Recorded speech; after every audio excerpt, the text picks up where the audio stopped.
October 16, 1941. Colditz Castle, Saxony, Germany.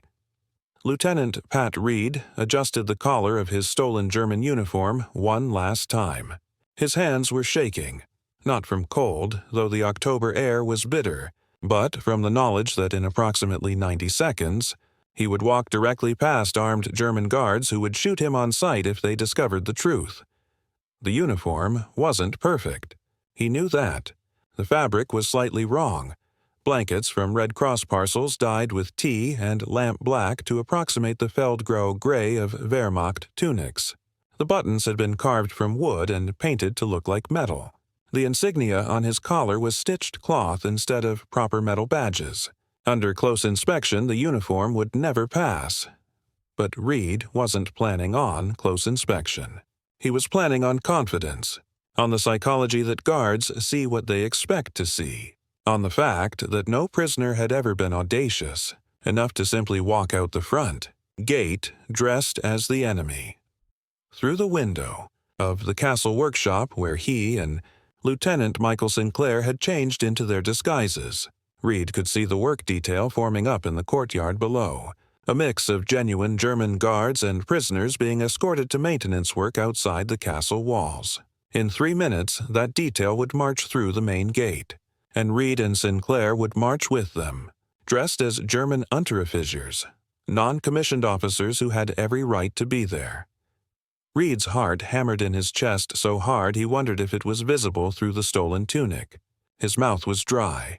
Every instinct screamed at him to stay hidden, to not walk voluntarily toward armed men who would kill him if they knew what he was attempting.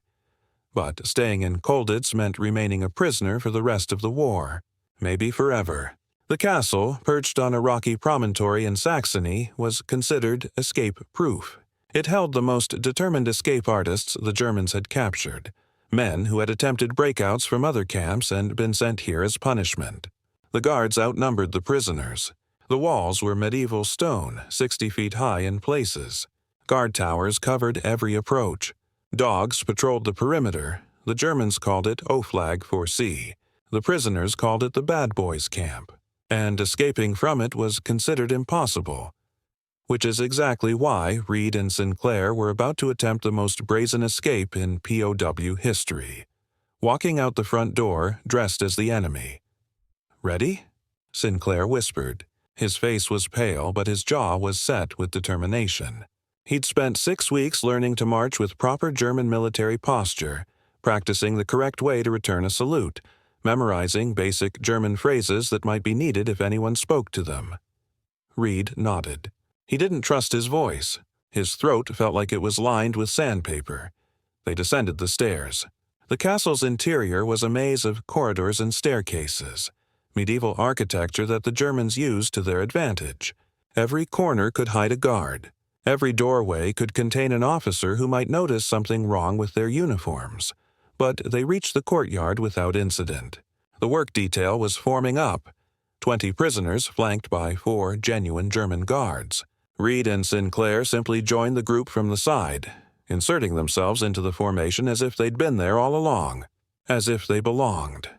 The German Hauptmann in charge of the detail barely glanced at them. Why would he? They were wearing German uniforms. They had the correct posture. They were exactly where German NCOs would be expected to stand. Vorwärts Marsch. Forward march. The column began moving toward the gate. Reid fell into step, matching the cadence, keeping his eyes forward. Every instinct told him to look around nervously to check if anyone was suspicious. But German soldiers didn't look nervous. German soldiers looked bored and confident. So Reid forced his expression into one of routine indifference, as if escorting prisoners was the most tedious duty in the world. The gate loomed ahead. Iron-reinforced oak, 12 feet high with a smaller pedestrian door set into it. 2 guards stood at attention. Behind them, Reid could see freedom. The road leading down from the castle, the town of Colditz in the valley below, and beyond that, neutral Switzerland. 100 miles away. 100 miles that might as well have been 1,000 if he couldn't get through this gate. The Hauptmann raised his hand to halt the column. One of the gate guards stepped forward to verify the movement order. Standard procedure. Reid's heart stopped. This was the moment. If the guard looked too closely at him or Sinclair, if he asked a question they couldn't answer, if he noticed anything wrong with their uniforms. The guard glanced at the paperwork, nodded, and waved the column through. Just like that. No challenge. No inspection. Just a bored wave of permission from a man who saw what he expected to see. German soldiers doing their jobs. Reid stepped through the gate. His legs felt like water. His vision tunneled. He had just walked out of the most secure prison in Germany wearing a fake uniform made from blankets, and the guards had let him pass without a second glance. Now came the hard part. Staying free. If this story is already gripping you, hit that subscribe button. This is one of the most audacious true stories of WWII that you've probably never heard before.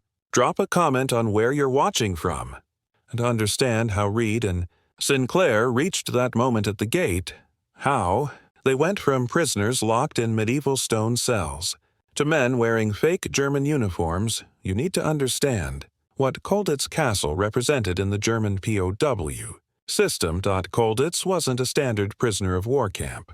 It was a punishment facility, a prison within the prison system, designed specifically to hold Allied officers who had proven themselves to be escape artists. If you had attempted escape from a regular POW camp, if you had been recaptured and tried again, if you had demonstrated the kind of determination and ingenuity that made German security officers nervous, you were sent to Colditz. The castle itself was a masterpiece of natural and architectural defensibility.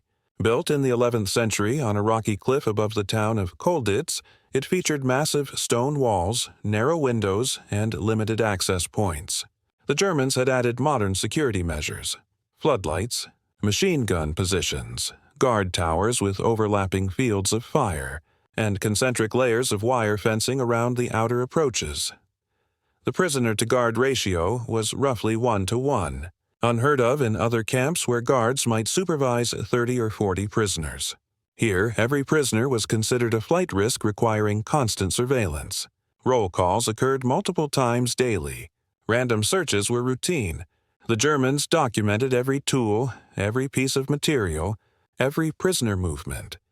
The population was international: British, French, Dutch, Polish, and eventually American officers who shared two things in common. They'd all attempted escape before, and they all intended to try again. Among these men, escape wasn't just a desire. It was a duty, an obligation under military law to continue resisting the enemy even while captured. But it was also something deeper, a psychological necessity. The tedium of captivity, the powerlessness, the uncertainty about when or if the war would end. All of it created pressure that demanded release. Escape attempts gave men purpose, maintained morale, and allowed them to feel like soldiers rather than helpless captives. The British contingent at Colditz included Lieutenant Pat Reid, who arrived in November 1940 after being captured during the fall of France. Reid was 30 years old, a civil engineer by training, with the methodical mind of someone who approached problems systematically. In civilian life, he'd worked on bridge construction, understanding load-bearing, structural stress, and how materials behaved under pressure. In Colditz, he applied those same analytical skills to the problem of escaping from a supposedly escape-proof prison. Lieutenant Michael Sinclair arrived at Colditz with a reputation that preceded him. He'd already escaped from 2 previous camps, been recaptured both times, and was considered by German intelligence to be one of the most persistent escape risks in British custody. Sinclair was 24, younger than Reid, but already a veteran of multiple breakout attempts. Where Reid was methodical, Sinclair was bold, willing to take risks that more cautious men would reject. Together, they formed the core of what became known as the Escape Committee, an informal organization that coordinated all British escape attempts at Colditz. The committee operated on several principles. No escape could occur without approval from the senior British officer. All attempts needed careful planning to avoid endangering other prisoners and resources. Precious, limited resources had to be allocated efficiently, because resources in Colditz were severely constrained. Prisoners received standard German rations supplemented by Red Cross parcels that contained food, cigarettes, and occasionally other supplies. But everything that might facilitate escape, maps, compasses, tools, civilian clothing, was strictly forbidden and vigorously searched for by German security. This meant that escape attempts required extraordinary ingenuity. Prisoners learned to fashion tools from bed springs and stolen cutlery. They created compasses using magnetized razor blades balanced on slivers of glass. They drew maps from memory, copying them onto rice paper that could be hidden inside the spines of books. And they learned to make clothing, both civilian disguises and, in the case that would define Reid and Sinclair's attempt, German military uniforms. This level of ingenuity under pressure is incredible. If you're enjoying this deep dive into POW innovation, give this video a like and let us know in the comments what other untold WWII stories you want to hear. The idea of escaping using German uniforms wasn't new. It had been attempted at other camps with mixed results. But at Colditz, with its extraordinary security, it represented perhaps the only viable option. Tunneling was nearly impossible. The castle sat on solid rock, and any tunnel would need to extend hundreds of yards to reach beyond the outer perimeter. Climbing the walls meant navigating 60 feet of stone under floodlights and machine gun fire. Hiding in vehicles leaving the camp required accessing the vehicle compound, which was separately secured. But walking out, that required only confidence, some basic German language skills, and a convincing uniform. The challenge was creating that convincing uniform. German military uniforms weren't simple garments. They were carefully standardized with specific details that indicated branch, rank, unit, and role. A Wehrmacht Unteroffizier's tunic included collar tabs showing arm of service, shoulder boards indicating rank, and breast eagle insignia. Getting any of these details wrong would immediately identify the wearer as an imposter. The Colditz prisoners had a few advantages. First, they saw German soldiers daily, guards, officers, maintenance personnel. They could study uniforms in detail, noting how they were constructed, how they fit, what accessories were worn. Second, the castle's population included men with diverse civilian skills. Among the prisoners were professional tailors, artists who could replicate insignia, and craftsmen who could work leather and metal. The uniform project began in the summer of 1941, months before Reid and Sinclair's October escape attempt. Dutch Lieutenant Gerrit van der Veen, a graphic designer in civilian life, took the lead on creating accurate insignia.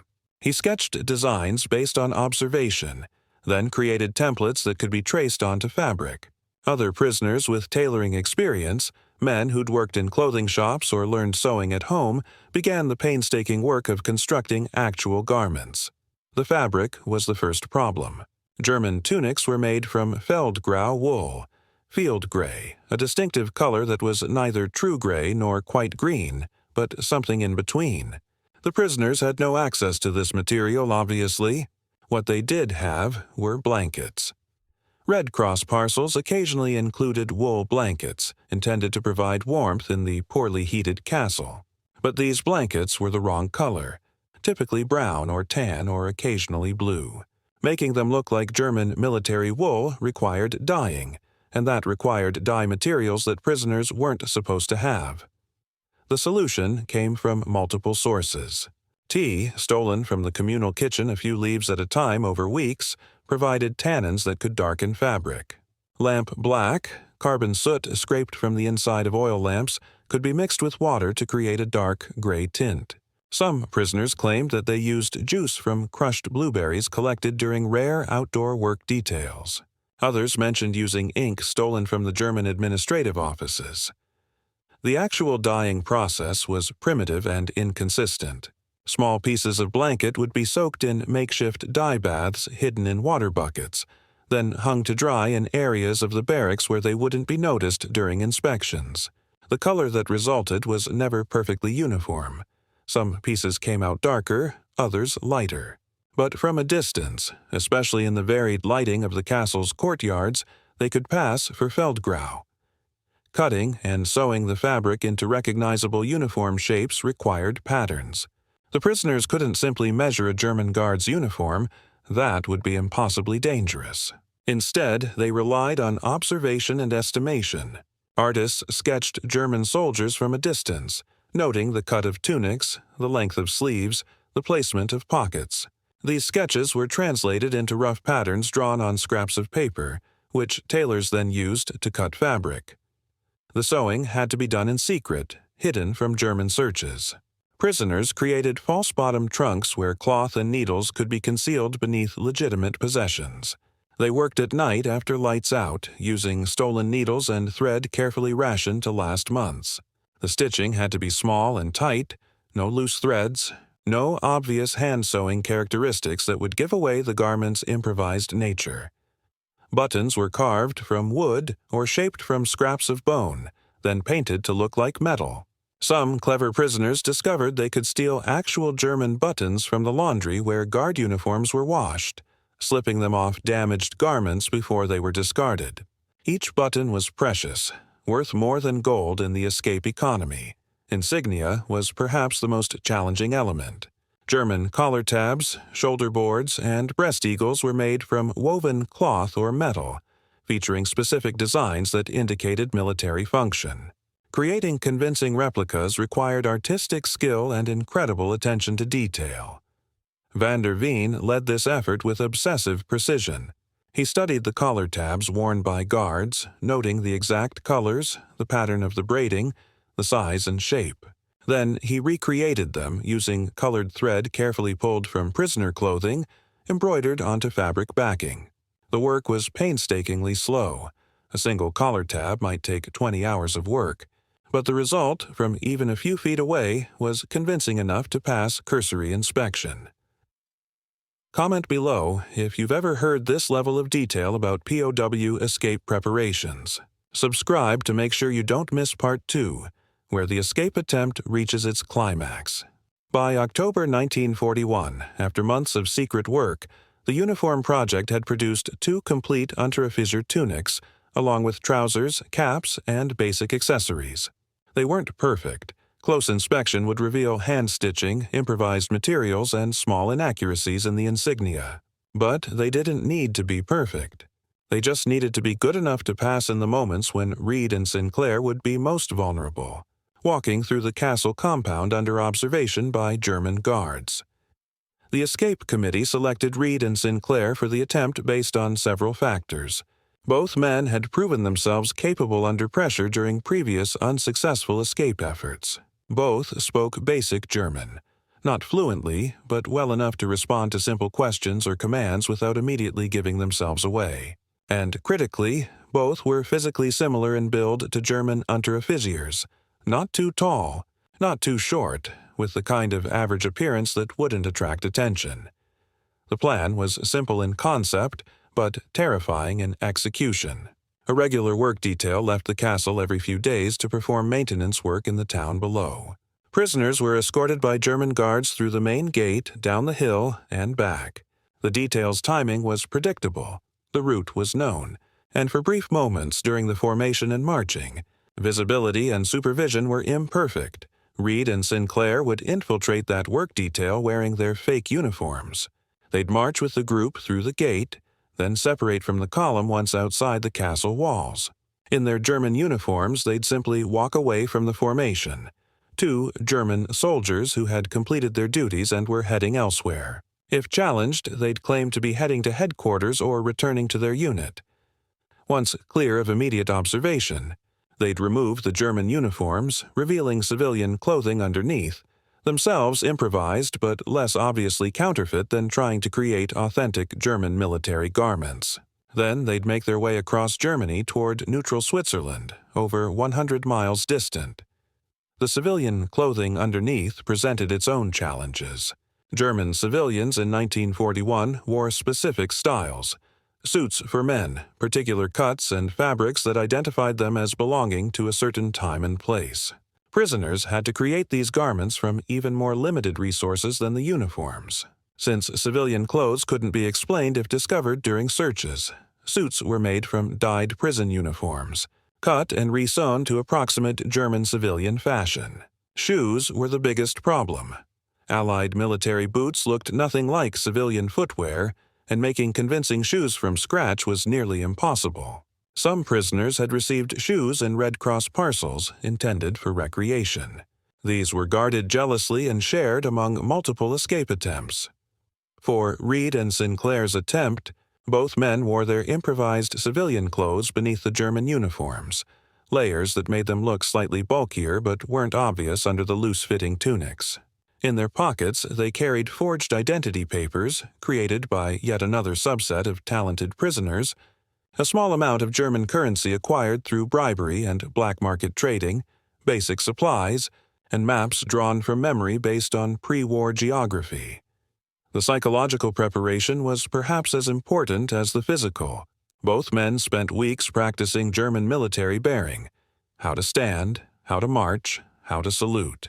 They studied the behavior of German guards, noting that unteroffiziers typically appeared bored and slightly dismissive of prisoners, maintaining professional distance. They rehearsed simple German phrases that might be needed: Guten Morgen, good morning, Jawohl, yes sir, ich gehe zum Kommandantur, I'm going to headquarters. They practiced staying calm under pressure, reminding each other that confidence was the most important element of the disguise. Guards see what they expect to see. A man wearing a German uniform who acts like he belongs will be assumed to belong. Nervousness or hesitation would betray them faster than any flaw in the uniform itself. On the night of October 15th, the night before the attempt, neither man slept much. Reid would later write that he lay in his bunk staring at the ceiling, running through every possible scenario, every potential failure point, every moment where discovery could occur. The fear wasn't just about recapture, though that would mean punishment, likely solitary confinement. The fear was about what recapture while wearing enemy uniforms might mean. Under the Geneva Convention, prisoners of war had certain protections. They couldn't be executed for attempting escape, only punished within the camp structure. But wearing enemy uniforms complicated that protection. German military law treated impersonating soldiers as espionage, potentially punishable by death. Reid and Sinclair knew this. They discussed it with the escape committee, and they decided the risk was worth it.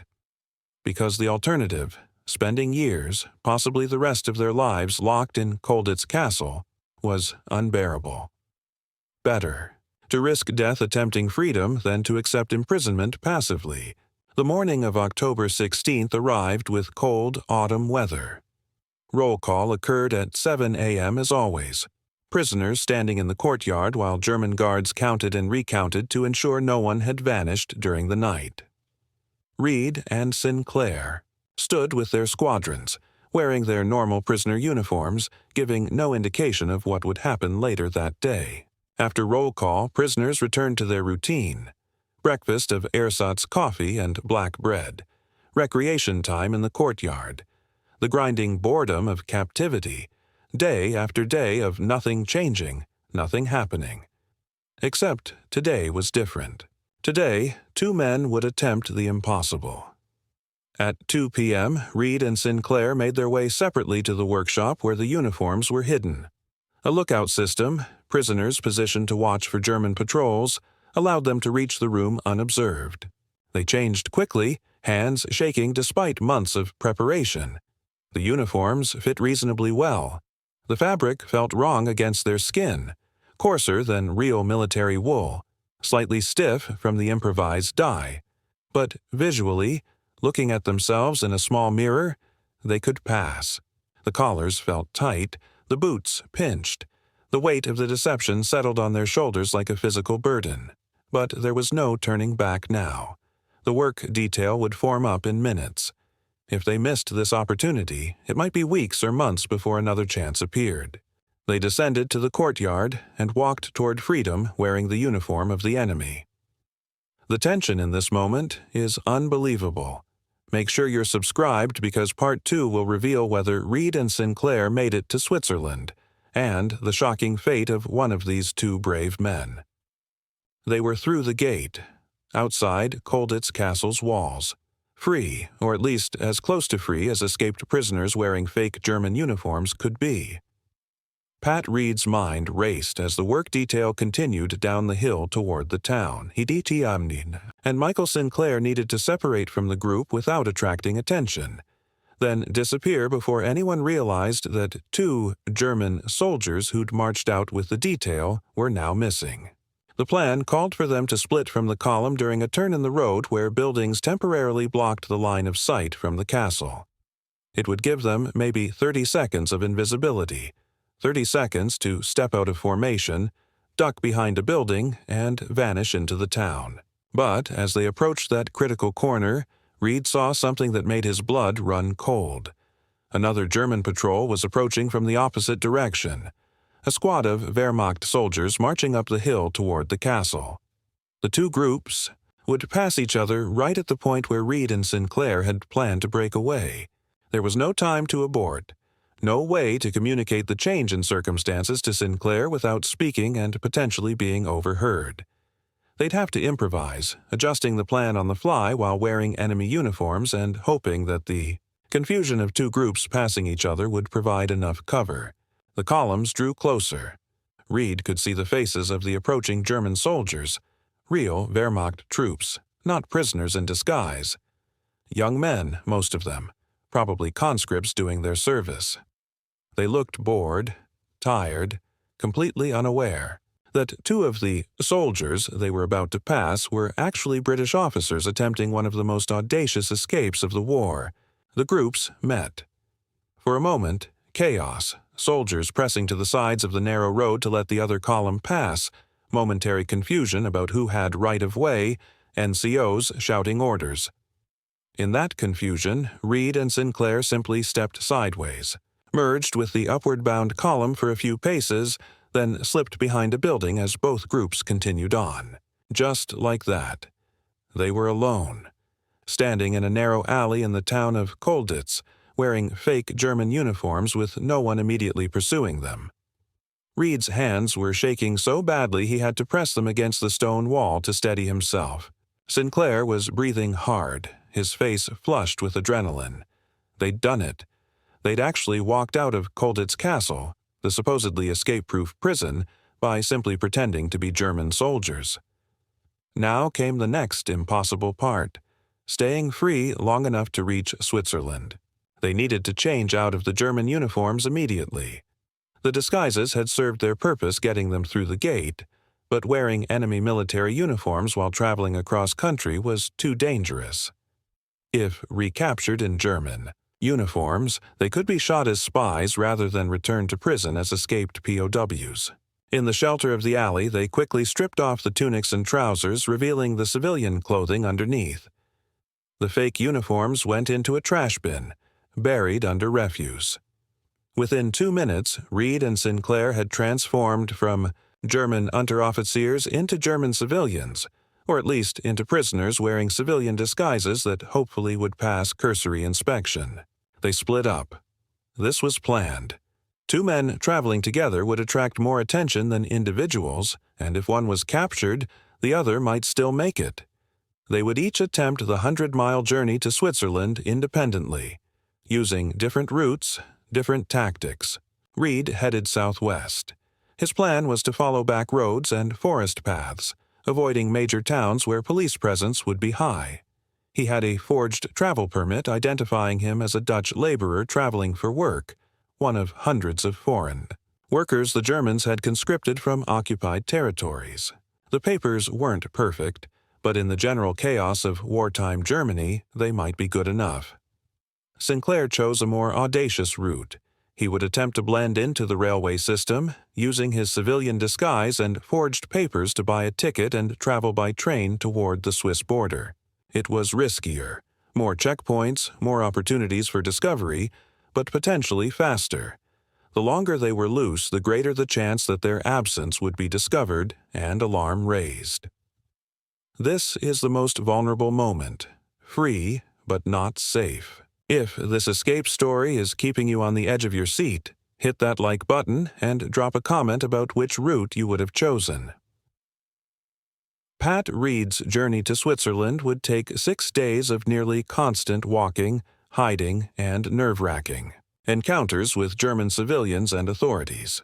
Years later, he would write about this journey in his memoir, The Colditz Story, describing it as a surreal experience of moving through enemy territory while pretending to belong. The first night, Reid walked approximately 20 miles, keeping to forest paths and avoiding roads where possible. The October weather was cold, but not yet freezing. He had basic supplies, a small amount of food saved from Red Cross parcels, a water bottle, his forged papers, and a hand-drawn map based on pre-war geography. Navigation was challenging.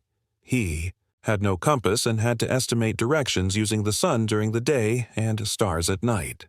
He passed through small villages after dark, seeing German homes with warm lights in the windows, hearing the sounds of ordinary life continuing, children playing, people talking, the simple domesticity of families who had no idea that an escaped British prisoner was walking past their doors. During daylight hours, Reid hid in barns, forests, or abandoned buildings. Sleep was nearly impossible, partly from the cold, partly from the constant fear of discovery. Every sound might be a search party. Every person he glimpsed might be someone who would recognize him as a foreigner and report him to authorities.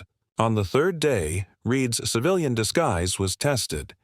He was walking through a small town, trying to look purposeful and unhurried, when a German policeman called out to him.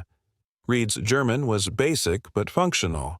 He stopped, forced his expression into one of innocent confusion, and responded to the officer's questions. Where was he going? To a work site near Frankfurt, Reid replied, using the cover story from his forged papers. Where was he from?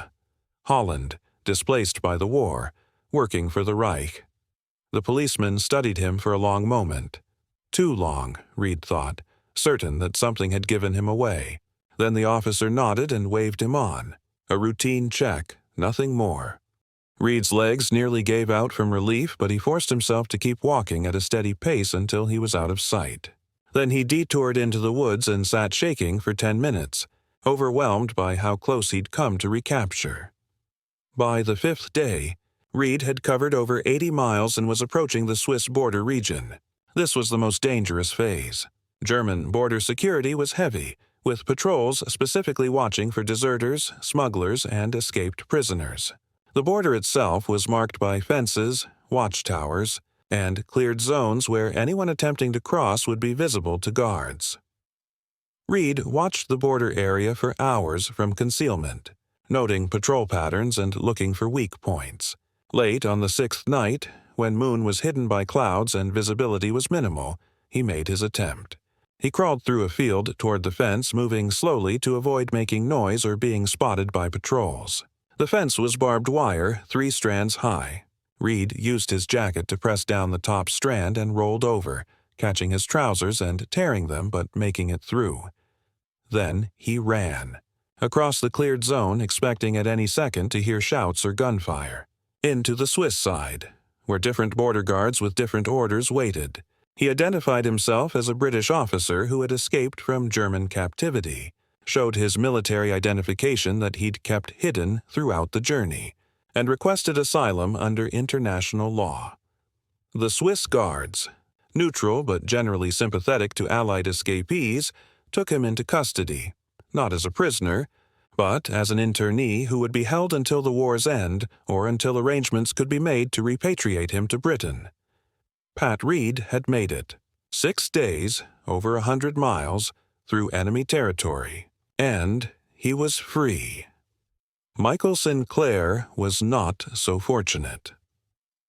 Before we reveal what happened to Sinclair, if you're invested in these individual stories, please subscribe. Each of these men deserves to have their courage remembered. Sinclair's railway gambit failed within 24 hours. The details remain somewhat unclear. Different accounts provide different versions, but the most reliable sources indicate that he was stopped at a checkpoint in Leipzig, about 40 miles from Colditz. Something about his papers raised suspicion. Perhaps they contained an error that Reid's hadn't. Perhaps the official who checked them was more thorough, more suspicious by nature. Perhaps it was simply bad luck. When questioned more closely, Sinclair's limited German became a liability. He couldn't answer detailed questions convincingly. Under pressure, his cover story began to fall apart. Within minutes, police had determined he was a foreign national traveling under false papers. Within an hour, they'd identified him as an escaped British POW from Colditz Castle. Sinclair was returned to the castle in disgrace. Not personal disgrace, because attempted escape was considered an officer's duty, but the disappointment of failure after coming so close to success. He was placed in solitary confinement for 30 days as punishment for the escape attempt. The fake German uniform that had gotten him out the gate had ultimately failed to get him to safety. But Sinclair's story doesn't end there. His fate would become one of the tragedies of Colditz, a reminder of the very real dangers that escape attempts carried. Over the next 3 years, Sinclair would attempt to escape from Colditz 4 more times. Each attempt was more desperate, more dangerous than the last. He became obsessed with freedom, driven by something that went beyond military duty into a psychological need that his fellow prisoners recognized but couldn't fully understand. On September 25, 1944, Michael Sinclair made his final escape attempt. He tried to cut through the barbed wire of the outer perimeter in broad daylight, hoping speed would allow him to reach cover before guards could respond. It was, by all accounts, a suicide mission, a desperate act by a man who had been imprisoned for 4 years and could no longer bear captivity.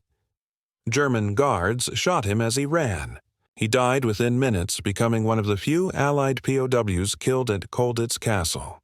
He was 26 years old. His death affected the Colditz prisoner community profoundly. Sinclair had been one of the most determined, one of the most courageous, one of the most committed to the principle that captivity was something to be resisted at all costs. His loss represented not just the death of a fellow officer, but the failure of hope, the realization that not every escape attempt ended in freedom or even in the relative safety of recapture and punishment.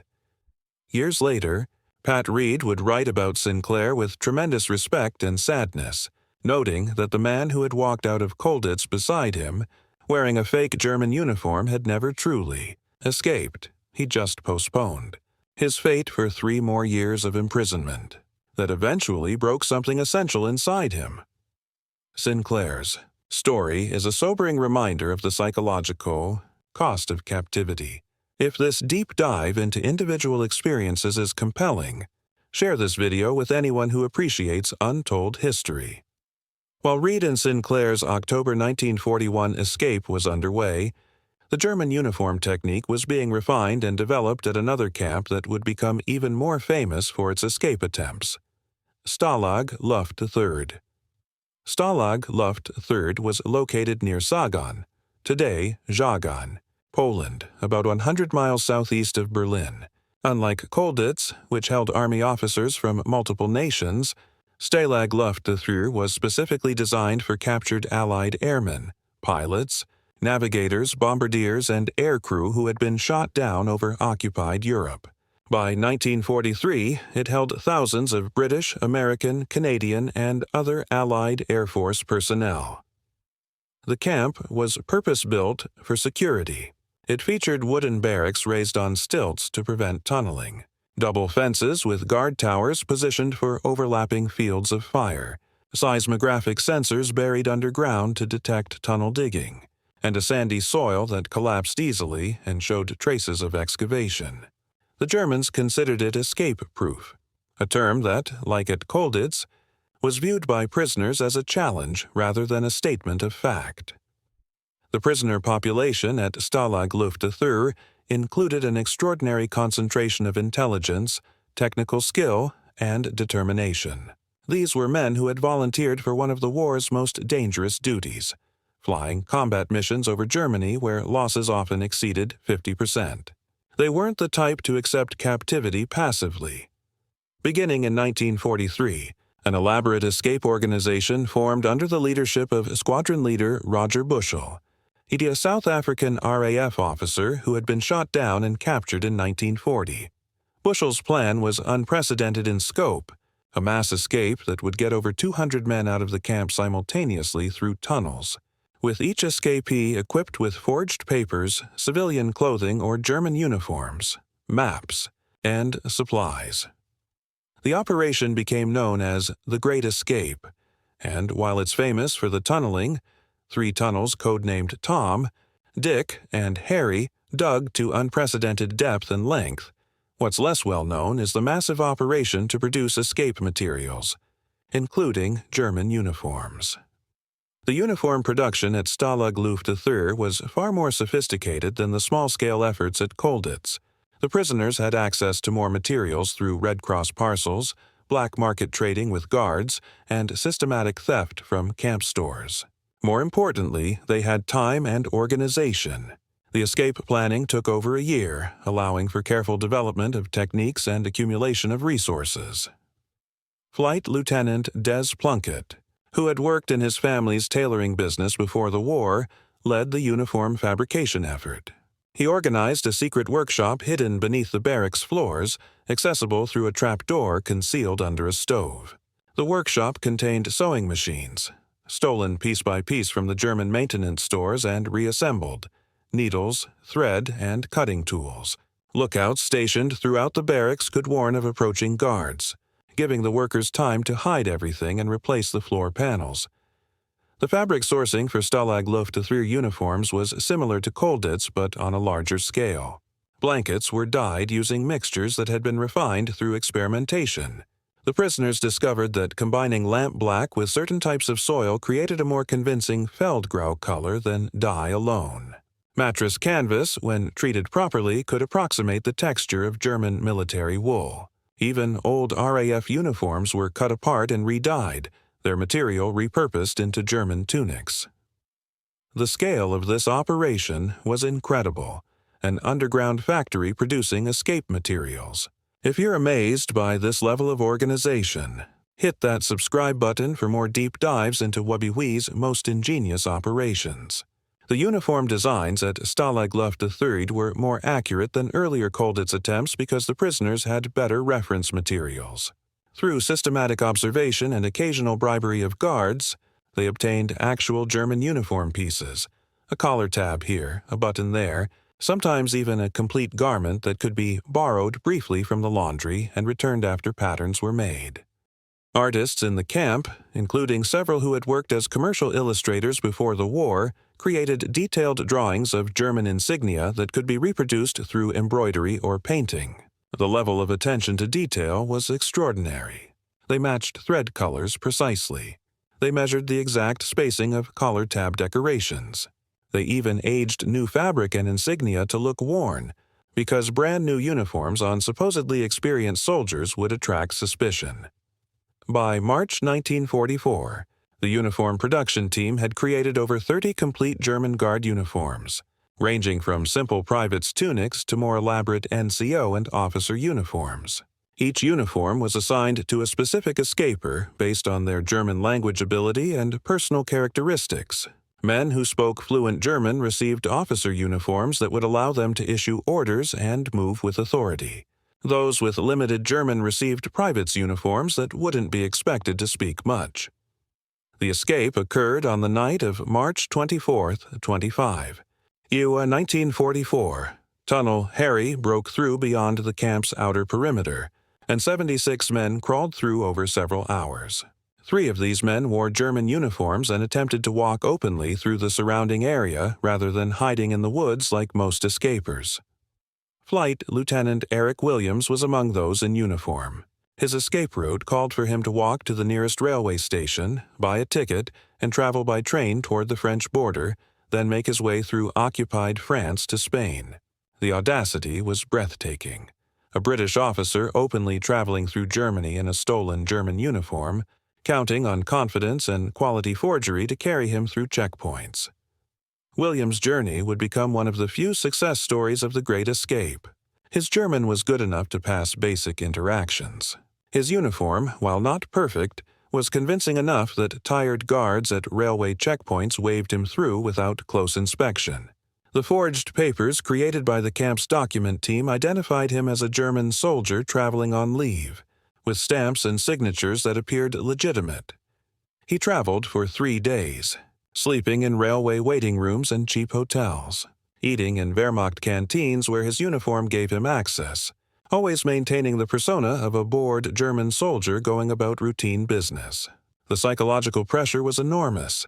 Every interaction could be the one where someone noticed something wrong, where a real German soldier would realize his accent was off or his knowledge of military procedures inadequate. Williams reached the French border and crossed using his German uniform to bluff past guards. In France, he made contact with the resistance, who helped him reach Spain. From Spain, he was repatriated to Britain through diplomatic channels. The entire journey took over 2 months, but he made it. The fake German uniform that prisoners had sewn in a hidden workshop beneath the barracks had carried him across hundreds of miles of enemy territory to freedom. Williams' success proves that these fake uniforms could actually work with the right combination of skill and luck. If this story is gripping you, please like and share. These deserve to be told. But the Great Escape's aftermath was far darker than Williams' success story suggests. Of the 76 men who escaped, only 3 made home runs to neutral territory. The rest were recaptured within days. And then came the horror that none of them had anticipated. Adolf Hitler, enraged by the escape and its implications for German security, personally ordered that 50 of the recaptured officers be executed as an example. This was a direct violation of the Geneva Convention, which protected prisoners of war from execution for escape attempts. But Hitler's order was clear: select 50 of the escapees and shoot them. On March 29, 1944, small groups of recaptured prisoners were taken from their cells, told they were being returned to Stalag Luft III, and instead were driven to remote locations and shot. The executions were carried out by the Gestapo, not regular Wehrmacht personnel, and the bodies were cremated to hide evidence. Only later did the full horror of what had happened become known. Among the 50 executed was squadron leader Roger Bushell, the mastermind of the entire escape. His death, and the deaths of 49 other brave men, transformed the Great Escape from a story of ingenuity and courage into a war crime that would be prosecuted after the war ended. The German guards at Stalag Luft III were as shocked as the prisoners by the executions. Many Wehrmacht officers considered the killings dishonorable and a violation of military law. But in Hitler's Germany in 1944, objecting to SS orders could be fatal for Germans as well as prisoners. The uniform disguise technique, which had seemed so clever and which had worked for Eric Williams and a handful of others, was now associated with these murders. The remaining prisoners at Stalag Luft III, those who had not participated in the escape and those recaptured but not executed, faced a new psychological burden: the knowledge that their German captors were capable of murder, that the rules they'd believed protected them were not absolute. The camp's response to these executions would be complex. Some prisoners, traumatized by what had happened, abandoned escape planning entirely. Others became more determined, viewing resistance as even more important now that they knew the stakes. The escape committee continued to function, but with new caution and new understanding of the risks involved. Before we continue to the legacy and impact of these uniform escapes, please subscribe if you appreciate this level of detailed, human-focused history. Share this video to honor the memory of those who died trying to escape. The German response to the fake uniform escapes extended beyond the horrific executions after the Great Escape. Camp security was dramatically increased across the entire POW system. New regulations required more frequent roll calls, more thorough searches, and strict accounting of all materials that might be used for escape attempts. Red Cross parcels, which had been a primary source of materials for uniform construction, came under increased scrutiny. German censors began removing or confiscating items that might be repurposed. Blankets were marked and counted. Thread and needles became contraband. Even books and paper were examined for hidden patterns or escape plans. German guards who had been sympathetic to prisoners, who had occasionally looked the other way or accepted small bribes to provide materials, faced harsh punishment if caught. Several guards at Stalag Luft III were court-martialed for negligence in allowing the Great Escape to occur. This created a climate of fear among camp personnel that made any cooperation with prisoners extremely dangerous. The effectiveness of the uniform disguise technique was also diminished by its own success. German security forces were now specifically watching for this method. Training for camp guards included instruction on how to spot fake uniforms, what details to check, what questions to ask to verify that someone in a German uniform was genuinely German military. Despite these increased security measures, the uniform disguise technique continued to be attempted at various camps throughout the remainder of the war, though with decreasing success. The psychological impact of the method, the sheer audacity of wearing the enemy's uniform to walk past them, remained, powerful both for the prisoners who attempted it and for the Germans who had to defend against it. After the war ended in May 1945, the survivors of these escape attempts began to tell their stories. Pat Reid published The Colditz Story in 1952, which became a bestseller and eventually inspired a 1955 film and a 1970s television series. Reid's account included detailed descriptions of the uniform forgery process and his successful escape to Switzerland. Eric Williams published The Wooden Horse in 1949. Focusing on a different escape technique but mentioning the uniform disguises. His story also became a film. These books and films brought the POW escape narratives to mass audiences, though they often emphasized the adventure and ingenuity while understating the genuine terror and the tragic consequences some attempts resulted in. The physical artifacts of these escape attempts, the fake uniforms, the sewing tools, the forged papers, became precious historical objects. Several survived the war and are now displayed in museums. The Imperial War Museum in London has a Stalag Luft III produced German tunic on display, allowing visitors to see the hand-stitching, the improvised insignia, and the remarkable craftsmanship that went into creating a garment that could fool trained soldiers. The Colditz Museum, established in the actual castle after German reunification, displays uniform fragments, tailoring tools, and photographs documenting the escape attempts. Walking through these exhibits, visitors can see the tiny needles used for sewing, the carved wooden buttons painted to look like metal, and the meticulous drawings that prisoners used as patterns. These artifacts are powerful reminders of human ingenuity under impossible circumstances. If this history moves you, please share this video and subscribe for more untold stories. The legacy of the fake uniform escapes extends beyond individual stories and museum exhibits. These attempts demonstrated several important principles about human psychology and organizational ingenuity under extreme pressure. First, they showed that determined individuals could accomplish extraordinary things with minimal resources. Prisoners who had nothing, who were locked in secure facilities, constantly watched, systematically deprived of tools and materials, still managed to create convincing military uniforms through creativity, patience, and collaboration. This speaks to human resilience and the refusal to accept powerlessness. Second, the uniform escapes highlighted the importance of psychological warfare. The Germans' belief that their uniforms couldn't be convincingly replicated, that their security was absolute, became a vulnerability that prisoners exploited. Confidence, it turned out, was sometimes more important than perfect accuracy. Guards saw what they expected to see, and a man in a German uniform walking confidently was assumed to belong. Third, these escapes demonstrated the power of organization and specialization. The uniform production at camps like Stalag Luft III wasn't the work of individuals, but of teams. Tailors, artists, forgers, lookouts, planners, each contributing their particular skills to a common goal. This organizational sophistication rivaled military operations and showed what could be achieved through coordination even in captivity. The human cost of these escapes, Michael Sinclair's death at Colditz, the 50 murdered after the Great Escape, adds a sobering dimension to the stories.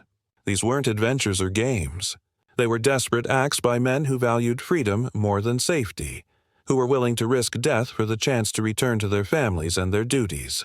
The courage required to put on a fake uniform and walk past armed, guards who would kill you if they discovered the truth is difficult to comprehend from the safe distance of history for the men who survived these escapes and lived to tell their stories. The memories remained vivid decades later. Pat Reid, in interviews in the 1970s and 1980s, would describe the moment of walking through the Colditz Gate as simultaneously the most terrifying and most alive he'd ever felt. The visceral fear combined with the exhilaration of defying captivity created memories that never faded. Eric Williams, similarly, spoke of the surreal experience of sitting in German railway cars wearing a stolen uniform, surrounded by actual German soldiers, maintaining his false identity through force of will. The psychological strain of those journeys affected him for years afterward. The fake uniform escapes also influenced post-war military training and doctrine. Allied military forces recognized that the ingenuity and determination shown by POWs could be systematized and taught. Survival, evasion, resistance, and escape, SEER. Training, now standard for military personnel in high-risk roles, draws directly on lessons from WWII POW camps. Modern SEER courses teach the same principles: resourcefulness, psychological resilience, attention to detail, and the importance of never accepting captivity as permanent. If you've watched this far, you clearly appreciate deep, detailed history. Please subscribe. We're committed to telling these stories with the respect and detail they deserve. And share your thoughts in the comments. Today, over 80 years after these escapes, the stories continue to resonate.